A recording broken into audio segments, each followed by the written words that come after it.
Ja miten se käytännössä viedään sinne kuntaan? Eli meillä on nyt tällä hetkellä näistä agendakunnista on 4 kuntaa mukana tässä, että on rahallisesti vähän panostanut tähän projektiin. Ja me sieltä kunnista on pidetty tämmöiset yleisötilaisuudet, missä on se kerrottu tästä projektista ja yritetty saada näitä ihmisiä mukaan. Ja nyt meillä on tarkoitus ottaa jokaisesta kunnasta ensin 10 kiinteistöä, eli yhteensä sitten 40. Ja nyt meillä on ne melkein kaikki jo hankittu ja nyt on ruvettu jo sitten toteuttamaan niitä. Ja mitä nämä ihmiset nyt kun tulee tähän projektiin mukaan, mitä ne käytännössä saa? Eli mä tuun sinne tontille katsomaan, millainen se paikka on. Ja sitten katsotaan, mikä menetelmä siihen tontille sopisi. Ja sitten tehdään tämmöisiä vähän vertailua ja niistä sopivista vaihtoehdoista. Ja sitten päätetään, mikä se laite on. Ja sitten mä teen siitä suunnitelmat. Ja sitten vielä, jos vaan mahdollista, niin valvotaan sitä toteutusta myöskin. Ja sitten kun se laite on valmis ja ollut käytössä, niin sitten otetaan niitä näytteitä, että katsotaan, että se laite toimii myös. Mutta kiinteistöomistaja maksaa kumminkin tämän kaiken itse. Hän saa suunnitteluavun siis. Joo. Eli kiinteistöomistajalle tulee ne kaikki kustannukset siitä sitten. Ainoastaan se näytteenotto me maksetaan, että se on se. No mihin tämä projekti sitten tähtää tulevaisuudessa? Eli meillä olisi nyt tarkoitus löytää nämä hyvät jätevedenkäsittelymenetelmät haja-asutusalueille. Eli löydettäisiin aina jokaiseen paikkaan sopiva menetelmä ja katsottaisiin, että ne laitteet toimii. Ja sitten myös olisi tarkoitus vähän innostaa näitä ihmisiä tähän asiaan, ettei ne jätä tätä vaan silleen sivuta. No mitä tässä käytännön asioissa, mitä ongelmia on ilmennyt? No nyt meillä on vähän silleen, että koska tämä projektirahoitus on suhteellisen pieni, eli meillä on tämä yksi työntekijä eli minä, niin tässä on vähän tämmöinen aikapula tullut, että on vähän kiirettä pitänyt. Ja sitten lisäksi on muutama laitteen kanssa nyt heti tullut jo ongelmia, että ei ole se laite oikein toiminut kunnolla. No mitä sitten, kun tämä projekti on valmis syksyllä 2001, mitä se sisältää sitten se loppuraportti? Eli me siinä loppuraportissa yritetään kertoa, että miten nämä eri laitteet on toiminut, eli millaisia kokemuksia mistäkin laitteesta on saatu ja sitten just, että mitä voitaisiin sitten jatkossa suositella. With the final report, property owners will obtain directives for the best systems for different environments. And when these directives exist, it will be easier for the municipal authorities to raise their requirements. The new nature protection law in Finland is only one step on the way. The city of Turku also has another project running where new technology is tested, aiming at trying to find solutions for sewage treatment in rural areas within the city limits. On one of the islands outside the city, several properties are connected to each other by a pressure sewer, enabling them all to be connected to the public sewerage, or a miniature sewage treatment plant with one single pipe. No kyllähän tämäkin perustuu siihen, että se johdetaan puhdistamolle. Eli siinä mielessä siellä pitää olla tämmöinen joko kunnallinen puhdistamo tai sitten joku muu puhdistamo, ettei se sinänsä niitä vesiä puhdista tämä järjestelmä, mutta täällä voidaan kerätä niitä vesiä.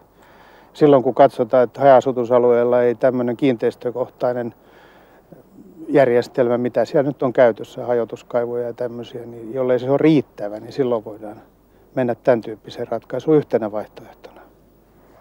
Käytännössä toimii niin, että tuon kiinteistövedet johdetaan tuohon kaivoon ja sitten kun sinne on riittävästi tullut vettä, niin sitten pumppu lähtee käymään ja vesi lähtee virtaamaan sinne putkeen. Siinä on semmoinen repiäpumppu, joka sitten huolehtii, ettei sinne pääse mitään isoja partikkeleja sinne putkeen. Ja siellä on vaan venttiili, takaiskuventtiili, joka estää sen veden sitten pääsyn sinne naapurikiinteistöön.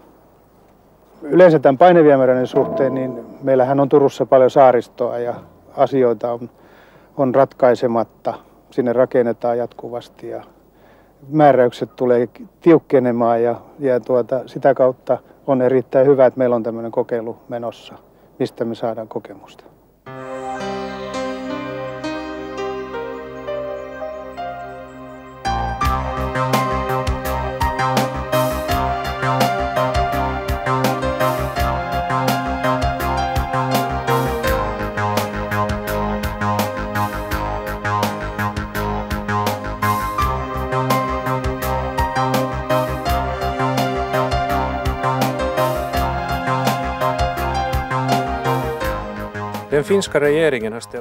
The Finnish government has posted strict demands on waste management in the future.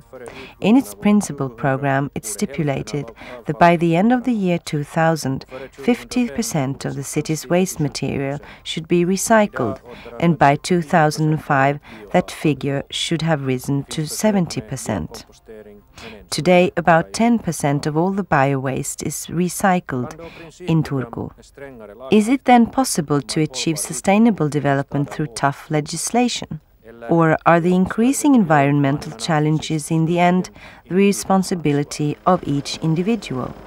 Jos me tosiaan ajatellaan tätä kestävän kehityksen saavuttamista, niin kyllä ne Turun tapaisessa kaupungissa liittyy aika pitkälle siihen, että me pystytään järjestämään meidän tämän kaupungin keskustan liikenne ja liikennöinti oikealla tavalla. Sitten se, että me saadaan suhteemme tähän Itämereen ja vesistöihin kuntoon. Turulla on vieläkin isoja haasteita meidän jätevesipäästöjen suhteen. Sen lisäksi sitten ne asiat, jotka koskettaa tavallista kaupunkilaista, että meidän pitäisi ei pelkästään kaupunkikoneistona, vaan kaupunkilaisten tasolla tiedostaa oma vastuu ja osata sitten toimia sen mukaan. Ja silloin me palataan taas tähän liikenteeseen, miten kuljetaan töihin, miten me järjestetään oma liikkumisemme, miten me hankitaan perheemme tavarat, kuinka tietoisia kuluttajia me ollaan ja minkälaisia arvoja me sitä kautta sitten annetaan lapsillemme ja muille kanssaeläjille. Miten saavutetaan kestävä kehitys?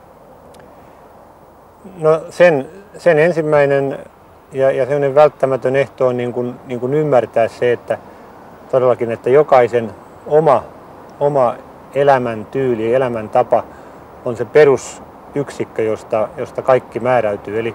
Eli kaikki se, mitä me tässä ympärillä nähdään, niin se on meidän yhteisen tekemisen summa.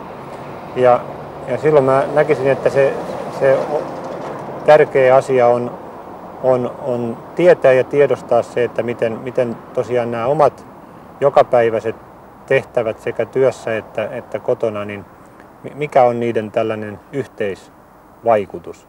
Ja jos siinä päästään niin kuin riittävän pitkälle, niin kuin uskon, että me koko ajan paremmalla vauhdilla päästään, niin sen jälkeen on toivoa siitä, että tämä meidän